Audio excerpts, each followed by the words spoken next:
Hello, everyone. Welcome back to the Glassix Spotlight, your go to place for everything customer experience and AI. Today's episode is set to be a knockout, and you won't want to miss a second of it. We're all about customer experience here, and today, all the way from the land down under, we've got a special treat for you. Simon Kriss is joining us on this episode to unpack the present and future of CX and AI. Simon stands out in the world of AI and customer experience. He's the go to guy for company boards and C suite executives looking to up their game in customer interaction. He's not just throwing ideas out there, he's shaping the future of how businesses connect with their customers. From his insightful book, The AI Empowered Customer Experience, to his thought provoking CX2 podcast, Simon's got his finger on the pulse of where AI and customer experience are heading. He's not just following trends, see, he's creating them. Before we get rolling, make sure to check out Simon's work. Whether it's his book on Amazon or his latest podcast episode, it's stuff you'll definitely want to tune into. All right, let's kick this off. Please join me in giving a warm Glassix Spotlight welcome to Simon Kriss. Simon, we're pumped to have you with us today. Thanks, Rand. I'm pumped to be here. This is going to be a lot of fun. Yeah, for sure. So, Simon, before we dive into our chat, you got anything brewing at your end or any exciting projects you're itching to share? Nothing incredibly exciting, just ongoing demand for education around AI. CX professionals want to understand how they can use it. Yeah, that's for sure. And I agree with you. We see that demand across our client base as well. But I guess we'll get to that later. So, for our listeners today, today's title and the episode is Crafting Tomorrow, Simon Chris's Blueprint for AI driven customer experiences. So, Simon, as a leading voice on AI and customer experience, how do you foresee AI continuing to shape and transform the landscape of customer interaction and service in the coming years? Yeah, so that's a great question, Rand, and it depends on the time that you're looking at. So if you're looking in the next 3 to 6 month window, I don't think you're going to see a lot of adoption yet. Um, I think that's going to come in the back half of the year and into next year. But as some of these technologies evolve and come together, and we can talk a little bit about what I mean about them coming together, you are going to see some substantial changes to the way in which we serve our customers and we drive our own operational efficiency and enable our staff to just be better for a customer. Yeah, I loved how you actually broke it down for the shorter time period of 3 to 6 months and then like the later stages. And I think it's brilliant because I think a lot of people would like to know, okay, well, today I'm using AI to do this or to do that, but what's going to be in 6 months? What should I expect? Yep. And if you don't think that we'll see any dramatic changes, that's I think kind of relaxing to a lot of people that are listening. Yep. Yeah, you Look, I kind of think I think we're in an interesting spot right now. I've heard it put this way, and I tend to agree that AI is a little bit like teenage romance. Everybody is talking about it. Everybody thinks everybody else is doing it. The reality is hardly anyone's doing it, and those that are doing it are probably doing it wrong. And that it's just so true of AI. I have a lot of CX professionals that come to me and say, Simon, I'm so scared about being left behind, and I don't know anything about it, and I don't know where to start. And that's kind of a common thing, and it's okay for CX professionals to be in that spot right now. Do they need to learn and get there? Absolutely, but they shouldn't be beating themselves up that they're not an AI wizard at this point in time. Yeah, I love that point, and it kind of connects us to the next question I want to ask. So, in your role as a mentor to boards and C-suite executives, what are the common challenges you encounter when integrating AI into customer experience strategies? Like how do you address these challenges? Yeah, look, the biggest challenge that I get is once again people not actually understanding AI. So they know what the two letters are, they know what they stand for, But if you ask them to explain artificial intelligence to you, they simply can't. But nobody wants to be the person in the room that puts their hand up and says, I don't understand AI.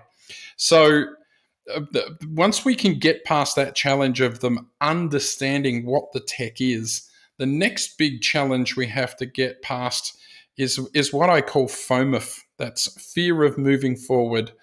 And that fear stems from just this perception that AI is so big and so scary. How do I even start? And that's then fueled by the media just sprouting all the negatives, all the downsides, all the bad examples without actually talking about all the great examples and great opportunities that are out there. So they're two of the biggest blockers. And once we can get past them and an organization is ready to do something, it then comes down to what is the use case? What are you going to do with AI? And, here you're not trying to build the Starship Enterprise, you're just trying to get a seat on the space shuttle. You should just go for a simple use case. And sometimes the best use case is not the most obvious, and the most obvious is not the best. So I would never advocate going straight to an externally facing chatbot because you're going to make all of your mistakes in the public domain. I would encourage to try something small and internal first. And that's where I'm finding that customer experience departments are getting the biggest bang for their buck. Yeah, I think that is a very good point, and I love the fact that you talked briefly about chatbots, because these are obviously the experience providers in today's world, if you wish, right? Yep. Um, we have conducted a study recently among our 700 plus company in our database, and what we found is actually staggering stats regarding companies that are using um, AI chatbots versus the ones who are using just chatbots versus the ones who are not using chatbots at all. And Mm-hmm. we found that AI chatbots are enhancing conversion rates by 23%, Yep. resolving issues 18% faster, and the success resolution rate is standing on 71%. And we're And just you can, talking about, yes, and we're just talking about companies that are using AI chatbots, or let's say even call it generative AI chatbots. It's one of the latest developments for us here at Glassix, versus the ones who are using regular chatbots, or let's call them flow based chatbots, FAQ chatbots and anything like that, versus the ones that not. yeah, and you make a great point. Conversational AI is not conversational AI. In fact, conversational AI is a terrible name for that product because it's not really conversational, but it's what most people are using for chatbots. So when your vendor says, yes, we have AI, you need to understand which AI, how are they doing it? So a lot of conversational AI is built on what we call RNN technology, that recurring neural network, where you ask a question, you get an answer. But when you ask your next question, it doesn't relate this second question to the first one. So the example that I use in my book is, imagine that you ask a simple chatbot to give you a list of 10 hotels in Fiji for 10 days. It understands hotel in Fiji in 10 days and can come back with a list. And if you then say, which one has a pool? It says, I don't understand the question because it's treating that second question as a discrete question. When you move into the world of generative AI, it doesn't do that. It takes the entire discussion into context. So when you say which one has a pool, it understands that one means which hotel. So it's a lot more linked to understanding human intent. I couldn't agree more. And I want to go to the point about your book in a minute. Just saying one more thing about generative AI chatbots is that we have about 6 months ago, we kind of analyzed different responses from our clients' generative AI chatbots. And then I came up with this blog post talking about 14 funniest or strangest generative AI chatbots responses. Hmm. Because what we're trying to do here is we're trying to take the statement that people say as chatbots suck, Yep. and kind of try to change that realm in a way that we took our conversational AI suite and we took our conversational AI platform and we integrated it with GPT-4 engine. So Hmm. what we really wanted to do and are doing at present is that we're eliminating the sorry, I don't understand that, or the fact that you're trying to interact with a chatbot to a level that you're looking for an answer but you don't get what you want. So we eliminated that. So you're actually, by using our generative AI chatbots, you're getting answers to pretty much any questions you're asking, because it's like you're using GPT-4 engine for that. Yeah, and it depends. Like I have people say to me, "Oh, well, now the generative AI is here. Do I need to throw out all of my conversational AI work?" And the answer is absolutely not. Conversational AI is better at some tasks than generative. So conversational is fantastic at filling a data slot.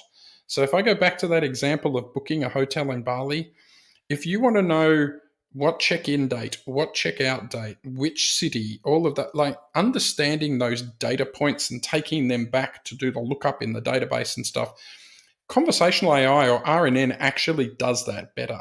But holding a conversation with the customer and trying to elicit and understand why they're traveling or what special things they'd like to do while they're on the generative AI is far better at that. So I think what you're going to see in the future is hybrid bots, where chatbots, where it moves between generative and conversational, or between generative styled AI and RNN styled AI, until it gets just the perfect harmony of those two together. Yeah, I think it's a very valid point, which kind of connects us to your book, The AI Empowered Customer Experience. Simon, could you share a key insight or concept from your book that you believe is crucial for businesses to understand and implement in this realm? Absolutely. And the point, although we've just spent 10 odd minutes talking about it, is that generative AI or AI on the whole is not just chatbots. We need to be thinking way beyond chatbots. Generative AI can do so many more things for us, make us so much more efficient. As an example, post call summary. Why is the agent typing that into CRM? Get generative AI to summarize it and put it in CRM. Or if you are going to have these extensive, deep conversations in the chatbot, when you pass that to the agent, they can't read all of that. Use AI to summarize it down into 2 sentences so that the agent knows what this is about. There's so many other use cases. Writing your reporting for you, making WFM better. There's a pile of things that you can do in the customer experience that aren't just chatbots. I absolutely love that. And we're doing a few. We launched our conversational AI suite last year in May, so it's been Mhm. around for a while now. And the one of the things that we do besides the generative AI chatbots is auto suggested replies. So the AI understands the context from the customer query, whether it's inbound or outbound, doesn't matter. When the customer query comes in to our platform, the generative AI and the AI itself understands the query, it analyzes the keywords, and then it suggests anywhere between 2 to 4 different responses that are crafted based on the context, and then the agent can simply one click and respond. Yep. That's one use. Yeah. The other is auto tagging. So the AI understands the conversation context and the actual relatable tag that the conversation should be tagged with, and then it auto tags the conversation, which basically takes off a lot of time from the agent side to kind of understand, okay, this conversation should be manually tagged as, you know. And that's kind of the things. And to your point about summary of conversations, we do that as well. So agents are able to one click summarize a conversation with the use of generative AI within our platform. So that's kind of in a sneak peek how we make the agents' lives a bit easier um, when working And in then, customer. and then the logical extension of that, and I have seen this, is if the agent has to type a response, even though it's not one that's been suggested, let's say the customer is asking for a refund, and the agent goes off and does all of the homework that they have to do, they should be able to just come back to the platform and type no refund. And generative AI should be able to turn that into, dear Mr. Customer, on this occasion, due to the duration of your guarantee or blah blah blah blah blah, we're sorry to inform you that and have it dress it all up rather than the agent writing all of that.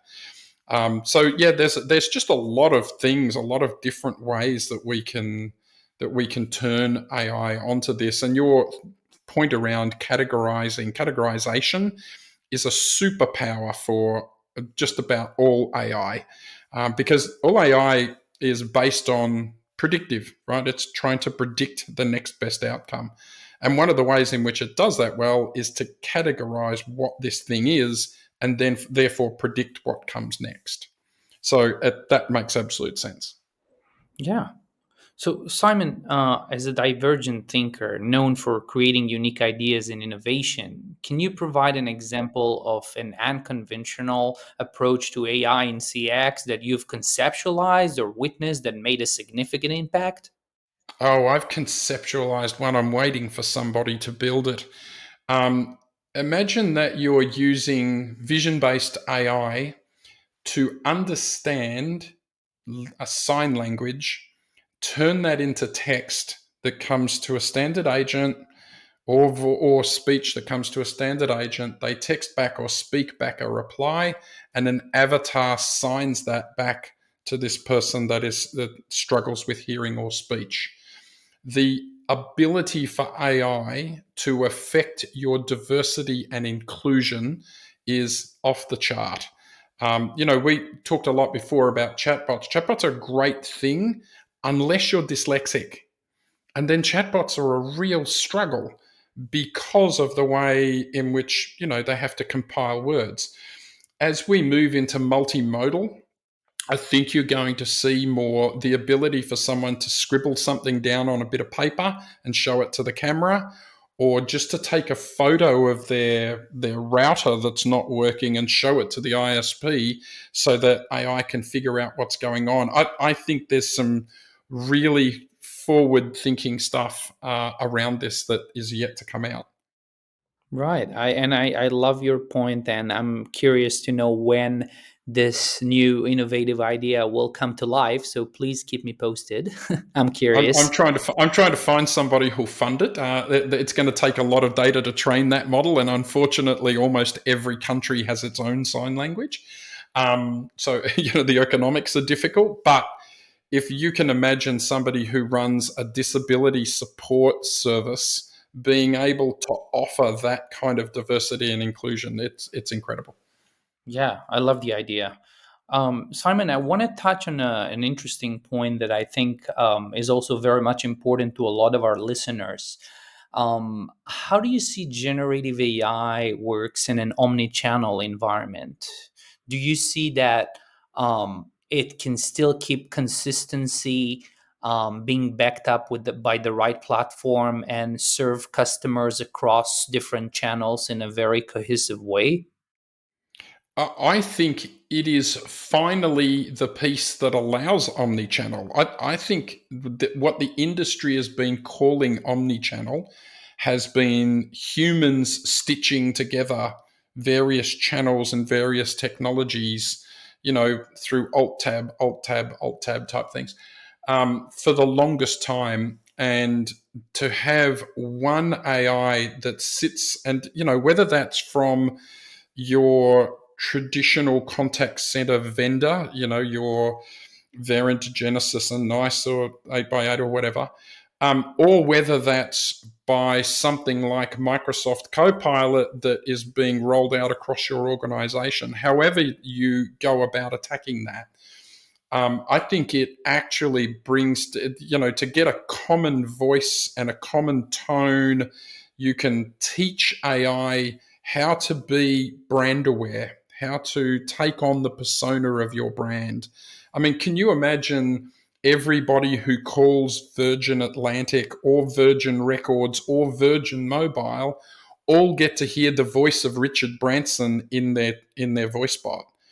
That's going to give you a consistent and coherent brand right across all of your channels. Yeah, I love that example actually. Simon, I want to talk about your podcast. It's renowned in Australia as one of the best, if not the best, CX and AI podcasts. You engage with a wide area of topics and guests. What has been one of the most surprising or enlightening discussions you've had? And how did you reshape your perspective on AI and customer experience based on that experience?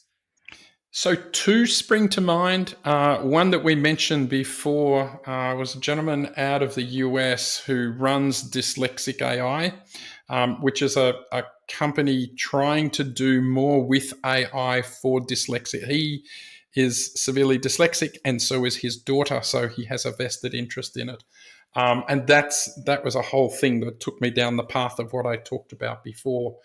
The other one wasn't AI enabled, and that was Steiner, that I talked to from Europe, who's an expert in the customer experience of airports, as in the physical layout of an airport and how a customer experiences that airport.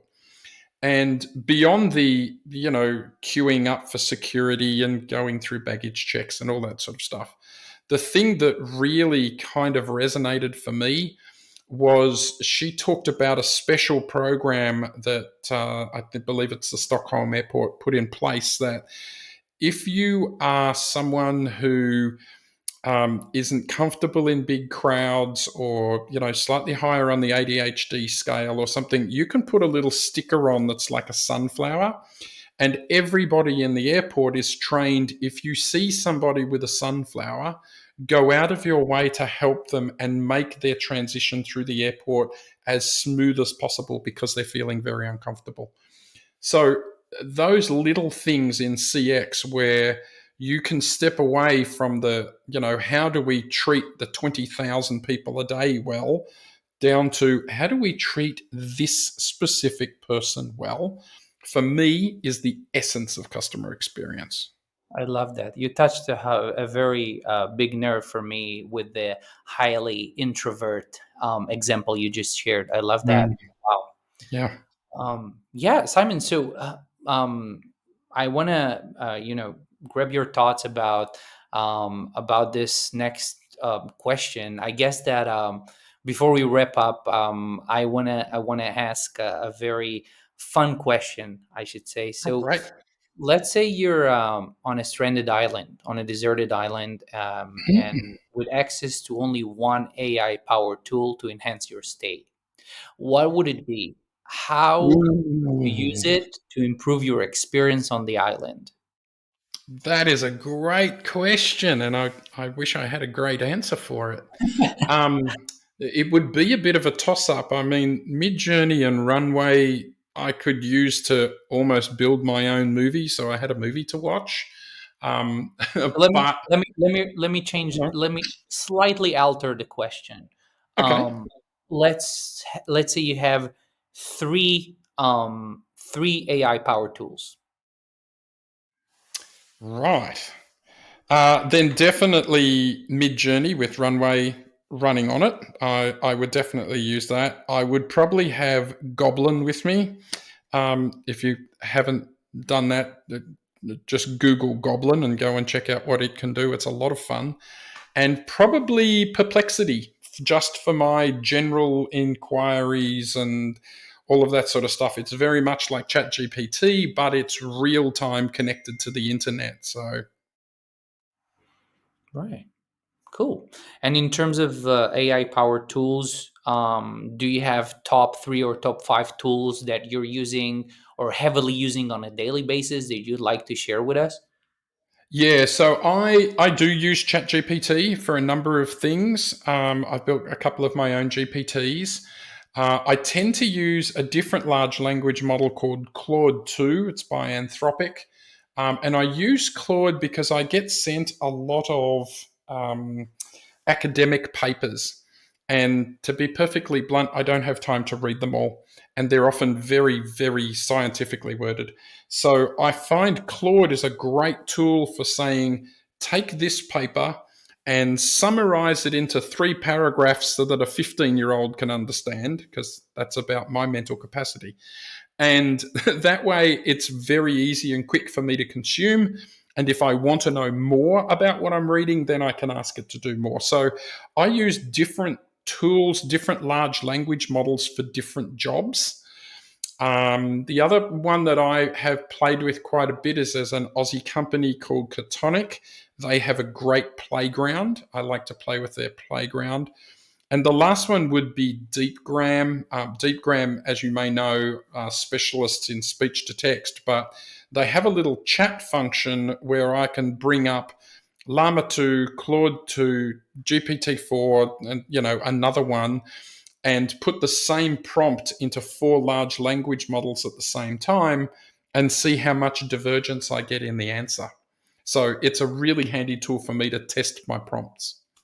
Yeah, I love your choices. Actually, your recommendations are great. One last thing about prompting. Mm. Really want to have an expert advice on prompting. If there is one golden rule you want to share with our listeners today about prompting, what would it be? So prompting is becoming easier. You can actually ask ChatGPT to write you a prompt for ChatGPT. That's cheating. My golden rule is make sure that you tell your large language model, whichever one you decide to use, Poe, Perplexity, ChatGPT, whatever. Make sure that you tell it who it is and what it can do. So start your prompt off by saying, you are an expert in agriculture, particularly fruit maximization, and your field of speciality is the ripeness of apples. Now, go and write me a paper about how to detect which is the ripest apple in the tree. So, but give it that up front. Tell it who it is, tell it what superpowers or amazing skills it has, and then ask for what you want. I love that formula. The Yeah. second one, tiny little one I want to give you, and we still don't know why this works, but particularly in ChatGPT, it also really helps if you say, slow down, take a breath, and think this through. Now, clearly it can't breathe, but it understands the concept of take a breath. And if you're really asking it to work out a problem, you will probably get a better response by asking it to take a breath and think about what it's doing. I just learned something new. Thank you so much for that. It's good. um, well, Simon, I want to thank you very much for joining us today. For our listeners, check out Simon's book, The AI Empowered Customer Experience, and his podcast, the CX2 Podcast, if you want to get more insights on CX and AI. Simon, thank you again for joining us today. Anyone wants to get more of Simon's ideas and provoking crisp of knowledge, you are very much welcome to follow him on his LinkedIn. Simon, thank you very much for joining us today. Thank you, Rand. It's been wonderful.